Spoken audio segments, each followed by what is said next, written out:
পশ্চিমবঙ্গের জনপ্রিয় সঙ্গীত শিল্পী, গীতিকার ও সঙ্গীত পরিচালক অনুপম রায়ের প্রাক্তন স্ত্রীর সঙ্গে বিচ্ছেদের পর থেকেই অভিনেতা পরমব্রত চ্যাটার্জির সঙ্গে বিভিন্ন সময় নানা গুঞ্জন শোনা গিয়েছে। আর সেই গুঞ্জন বাস্তবে রূপ নেয় বিয়ের মাধ্যমে। কিছুদিন আগে স্ত্রী প্রিয়া চক্রবর্তীকে বিয়ে করেছেন অভিনেতা পরমব্রত। গত মাসের শেষ লগ্নে বিয়ের আনুষ্ঠানিকতা সম্পন্ন করেন তারা। এরপর মধুচন্দ্রিমার জন্য আয়ারল্যান্ডে উড়ে যান এই দম্পতি। প্রিয়া পরমব্রত বিয়েকে খুব ভালোভাবে গ্রহণ করেননি নেটিজেনদের বড় একটি অংশ। বিয়ের পর বিষয়টি নিয়ে দারুণভাবে তোপের মুখে পড়েন পরমব্রত। তাকে নানাভাবে কটাক্ষ করেন, নোংরা মন্তব্যও করেছেন অনেকে। ঠান্ডার দেশে মধুচন্দ্রিমা কাটিয়ে ভারতে ফিরেছেন পরমব্রত প্রিয়া।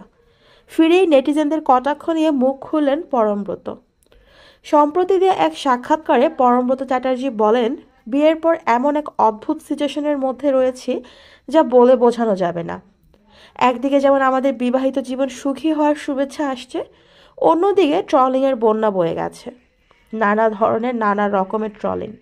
কি করব কি বলবো ঠিক বুঝে উঠতে পারছি না, কারণ আমি ট্রলিং ফলো করি না এবং সেই সময়ও আমার নেই।